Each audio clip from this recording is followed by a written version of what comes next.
Hello friends, good evening. कैसे हैं आप लोग? अभी सेवी को जो अपना जो भी कल से टेंशन पेपर लाए थे उसमें से 7 से 6 तो वो लोग अपना कर ही लिए हैं। और सोच में ये रहा हूँ कि अगर चलिए कोई नहीं, उन्हें तो ऐसा लगता है कि जैसे कि हम लोग जुएरी है, हम लोग जुआ खेलते हैं, तो जुआ को उन्होंने बंद करा दिया। लेकिन मैं सोच ये रहा हूँ कि अगर जुआ उन्होंने बंद ही कराया, खैर हमसे ज़्यादा समझ है, उनके पास सब कुछ है, उसमें कोई डाउट नहीं है। मैं वैसे भी छत पे घूमते घूमते सोचा चलो, दिल नहीं लग रहा था, सोचा कि चलो कुछ बात करते हैं आप लोगों से। मतलब ऐसा था अगर तो ड्रीम इलेवन उनको जुआ नहीं लगता है क्या? इस पे ज़्यादा बात नहीं करूँगा इसके लिए, क्योंकि अभी सबको मालूम है इस न्यूज़ के बारे में, अभी हम लोग के साथ क्या हुआ है। लॉट साइजेस बढ़ाए गए हैं, जो कॉन्ट्रैक्ट साइज थे वो 5 लाख का था, अभी तो 15 से 20 लाख की है। वो लोग बोले 30 लाख तक भी लेके जाने वाले हैं हम लोग। तो वो सारे बात उन लोगों ने बोल रखा है, और जो कि वो सारे वो लोग कर भी रहे हैं। तो अगर ये जुआ का अड्डा था ही, अगर हमारे बारे में वो लोग ऐसा सोच ही रहे थे, तो पहले उन लोगों ने नहीं सोचा क्यों? पहले भी तो सोचना चाहिए था ना कि ये लॉट साइज जो है, जो पहले 75 का हुआ करता था, उसको 25 का क्यों किए हैं। 50 का लॉट्स बैंक निफ्टी का हुआ करता था, उसको फिर 50 का हुआ करता था, जो कि 15 का ला के उन लोगों ने ही किया।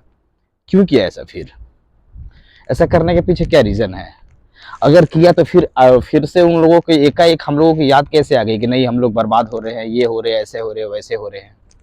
हम लोगों के लिए तो एंट्री बैरियर ही बढ़ा दिया गया ना, कि मतलब हम लोग के लिए ऐसा कर दिया कि हम लोग मार्केट में एंट्री करे ही ना। जो पहले कर गए वो कर गए।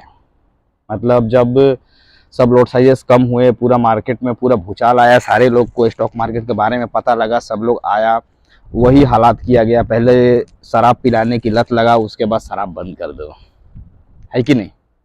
ठीक है, मानते हैं शुरुआती दौर में जो भी मार्केट में आते हैं, रिटेलर लोग आते हैं, हम जैसे गरीब लोग जो भी आते हैं मार्केट में, तो वो लोग वैसा सोचते हैं ऐसा जुआ है। एक दिन में एक कॉल लिए, 50 रुपये का कॉल लिए 500 का हो जाए, 10 रुपये का कॉल लिए 10,000 का हो जाए, वैसा हम लोग सोचते हैं। लेकिन जब मार्केट में धीरे धीरे वो एंटर होते हैं, किसी से सीखते हैं, समझते हैं, ट्रेनिंग लेते हैं, तो वो लोग वैसा तो नहीं सोचते हैं ना। वो लोग धीरे धीरे सोचना बंद हो जाता है। हर कोई बिजनेस में एक टाइम फेलियर होता है, फेलियर होने के बाद ही सक्सेस होता है। क्या एलन मस्क को अगर बुरुंडी में जन्म हुआ होता, बुरुंडी एक अफ्रीका का कंट्री है जहाँ अभी भी इतनी गरीबी है, जहाँ खाए बिना लोग मरते हैं, वहाँ हुआ था एलन मस्क का जन्म, तो क्या वो जो सक्सेस पे अभी जा पाते क्या? वो अमेरिका में जन्म हुआ है जब जाके हुए हैं, क्योंकि वहाँ अपॉर्चुनिटीज मिलती है, बिजनेस करने के लिए अपॉर्चुनिटीज मिलती है, काम करने के लिए सरकार रास्ता खोल के उनकी गवर्नमेंट रखती है। हमारे जैसा बंद नहीं करती है।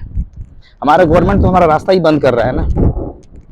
अरे ठीक है, आप आपका हमारा याद आया, हमारे बारे में सोच रहे हैं, बहुत ही अच्छी बात है। तो आप कुछ बैरियर लगा देते हैं कि जो ट्रेनिंग करके आएगा, कुछ कॉलेजेस खोल देते हैं, जो उसमें जाएगा, ट्रेनिंग करेगा, सर्टिफिकेट लेगा, उसी को ऑप्शन ट्रेडिंग में अप्लाई किया जाएगा, वरना नहीं किया जाएगा। 1 साल का 2 साल का कुछ कोर्सेज होता, जो करके हम लोग ऑप्शन ट्रेडिंग में आ सकते हैं या नहीं आ सकते हैं। मैं ऐसा नहीं बोल रहा हूँ, ऑप्शन बायर्स को मैं प्रमोट नहीं कर रहा हूँ कि ऑप्शन बाइंग करके पूरा अच्छा है। मैं ये भी नहीं बोल रहा हूँ कि सब लोग प्रॉफिटेबल हो सकते हैं, लेकिन हाँ, पढ़ लिख के जो आते हैं, करते होते हैं। अरे हम ऑप्शन बाइंग स्टार्टिंग में कर दे, देखिए भाई, ऑप्शन बाइंग कर रहे थे, ऑप्शन बाइंग में लगा मुझे अच्छा नहीं लग रहा है, तो सोचे कि चलो ऑप्शन सेलिंग करेंगे। ऑप्शन सेलिंग करना शुरू किए, तो ऑप्शन सेलिंग में प्रॉफिटेबल हो जाता है आदमी, ऐसा नहीं है। बहुत जगह से ट्रेनिंग भी लिए, 2020 से इसमें रहते रहते बहुत जगह ट्रेनिंग लिए, सीखे, समझे, सब कुछ किए। उसके बाद सोचे कि चलो अब मार्केट में हम लोग ट्रेड करेंगे। हम फ्यूचर्स के लिए भी हम लोग अवेलेबल थे कि फ्यूचर्स भी करेंगे, ऑप्शन सेलिंग भी करेंगे। ये ऑप्शन सेलिंग करें या ना करें, इंडेक्स में फ्यूचर्स तो करेंगे ही करेंगे। इसके लिए चाहे जो भी कैपिटल लगे, उस कैपिटल का अरेंजमेंट करेंगे, करके हम लोग फ्यूचर्स करेंगे। Okay, future 10 lot, 15 lot, 2 lot, 4 lot, 20 lot, जितना भी था हम लोग अरेंजमेंट करके रखे थे कि हाँ चलो हम लोग सारे बंदे लोग जो भी है फ्यूचर्स करेंगे। लेकिन एक बैक इन लोगों ने लॉट साइज बढ़ा दिए हैं। चलिए कोई बात नहीं, जो हम 10 लॉट में काम करेंगे वो 4 लॉट में करेंगे। हमें तो परसेंटेज वाइज तो कैपिटल पे कोई फर्क पड़ना नहीं है, परसेंटेज वाइज तो उतना ही रहना है, चाहे हम कितना भी ट्रेड कर ले।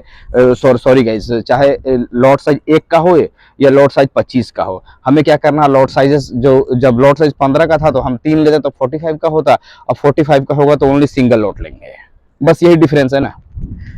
बाकी जो न्यूज़ है, न्यूज़ के बारे में उतना नहीं बताएंगे। न्यूज़ के बाद जो हम लोग के ऊपर इफेक्ट होगा उसके बारे में अपना मतलब मैं आप लोग से बता रहा हूँ दोस्त। तो अभी इसमें हमें कोई फर्क नहीं पड़ेगा उतना, कि चलो ठीक है, मैं जो ये 10 लॉट में काम करना था उसके जगह पर 3 लॉट में काम करें, मैं कैपिटल वाइड रिटर्न जो है हमारा उतना ही बनने वाला है। चलिए ओके। लेकिन जो हमारे जैसा, जैसे हम 2020 में आए मार्केट में सीखने के लिए, हमें पता लगा अब जो नए आदमी कैसे आ सकते हैं, उन्हें भी तो कुछ दिखना चाहिए ऐसा अपॉर्चुनिटी ना। स्टॉक्स में कुछ दिन लोग ट्रेड करेंगे, ट्रेड करके भाग जाएंगे, बोलेंगे भाई स्टॉक में ज्यादा रिटर्न्स बन नहीं रहा है, ये सब सोच के कुछ तो ऐसा उन्हें दिखना चाहिए ना। हाँ आएंगे, ऐसा नहीं है, कोई इतना पागल नहीं है कि ड्रीम इलेवन के जैसे जो 65 लाख रुपए लड़के गंवा चुके हैं, वैसा ऑप्शन ट्रेडिंग में कोई नहीं आता कि एक ही बार में इतना पैसा गंवा दिया जाए। समथिंग इतना तो समझ होता ही होता है कि मतलब इसमें ट्रेड करना कैसे है। हाँ होता है, साल 6 महीना करता है आदमी, दिल में उमंग रहता है पैसे कमाने की, करता है, साल 6 महीना करेगा, उसके बाद फिर अपना बंद करेगा, बंद करके कुछ दूसरा सोचेगा। जैसे मैं फ्यूचर्स में भी स्टॉक फ्यूचर्स में भी काम करता हूँ, इंडेक्स ऑप्शन में भी करता हूँ, इंडेक्स में भी फ्यूचर करता हूँ, इंडेक्स में ऑप्शन सेलिंग भी करता हूँ। तो हालांकि इसमें हर चीज का ले दे के कारण एक ही है कि ऑप्शन बाइंग में 93% अपने कंट्रीज के जो भी पीपल्स है, नागरिक हैं, उनका नुकसान हुआ, जिसके लिए इन लोगों ने ये क्राइटेरिया लाया, इसको बंद किया। ओके ठीक है, अभी क्या गारंटी है इसके बाद वो लोग ये काम नहीं करेंगे? इसके बाद फॉरेक्स में भी तो जाएंगे, कोई दूसरा जगह भी तो देखेंगे। अपने देश में बोला जाता है कि फॉरेक्स ट्रेडिंग बंद है। फॉरेक्स ट्रेडिंग किधर बंद है? धड़ल्ले से पूरा यूट्यूब पे उसका प्रचार आते हैं, एड्स आते हैं कि ये जो है ऑप्शन, ये फॉरेक्स ट्रेडिंग में आप फॉरेक्स करें, ये करें, ऊपर उसके ऊपर सख्ती नहीं होता है। और जो लोग थोड़ा ऑप्शन ट्रेडिंग करके थोड़ा सीखते हैं, करते हैं, 2 रुपए कमाते हैं, उनके लिए इतना सख्ती होता है। क्यों? उन्हें तो बंद करिए ना। जो अनलीगल तरीका से इंडिया में चल रहा है वो इन लोग को नजर आया नहीं, उसके ऊपर एक्शन लीजिए। कौन ऐड डाल रहा है यूट्यूब पे? ऐड कैसे पड़ा उसका? फॉरेक्स का ऐड यूट्यूब पे आना ही नहीं चाहिए। किसी पोर्नोग्राफी का ऐड क्यों नहीं आता है यूट्यूब पे? ये फलाना वेबसाइट पे जाके पोर्न देखिए आप, नहीं आता है ना। उसी तरह उसका भी तो ऐड नहीं आना चाहिए ना, कि हाँ इसके फॉरेक्स ट्रेडिंग या क्रिप्टो ट्रेडिंग का भी ऐड नहीं आना चाहिए। एक भी अकाउंट से 10 रुपए भी अगर यहाँ से ट्रांसफर हो रहा है किसी फॉरेक्स के डीमेट अकाउंट में, उसके अकाउंट पे हो रहा है ना, तो उसका स्टेटमेंट गवर्नमेंट निकाल के तुरंत एक्शन ले सकती है। लेकिन लेती है क्या? नहीं लेती है। उसे सिर्फ किसे टारगेट करना है? गरीब लोगों को टारगेट करो, अमीरों के पास जाने का औकात तो है नहीं। सीरियस बात यही है। अगर ऐसा ही होता तो उन लोग ट्रेनिंग इंस्टीट्यूट खोलते ना, कि जाओ आप लोग अपना पैसा लगा के सीखो, उसके बाद सर्टिफिकेट लेके आओ, उसके बाद करो। जैसे किसी नौकरी के लिए जाते हैं हम लोग, तो पढ़ते हैं, पढ़ने के बाद एजुकेशन लेने के बाद जो हमें सर्टिफिकेट मिलता है, सर्टिफिकेट लेके फिर जाते हैं, इंटरव्यू देते हैं, उसके बाद अवेलेबल होते हैं इसके लिए। इसमें भी तो वैसा हो सकता था। लेकिन हमारी गवर्नमेंट हमारे बारे में बहुत सोचती है, ऐसा नहीं कर सकती है। ऐसा अब क्यों नहीं कर सकती है? हमारे देश में जितने भी लोग अभी ट्रेड्स कर रहे हैं, ट्रेडर से सभी लोग समझ रहे हैं दोस्त, और इसकी वजह से मार्केट तो गिरना ही गिरना है। और अभी आप लोग को पता ही है, इजराइल का और ईरान का भी जम के रात को, आज कल रात को हुआ है, जिसकी वजह से मार्केट और गिरावट करने वाला है। और खुदा ना खास इन लोगों ने जो रूल्स लगाया है, ब्रोकर्स लोग का तो नुकसान होगा ही होगा, हमारा भी है, ब्रोकर्स का भी काफ़ी ज़्यादा नुकसान है, ब्रोकर्स का भी। और उसी की वजह से कहीं ऐसा ना हो कि और ज़्यादा मार्केट नीचे गिरे।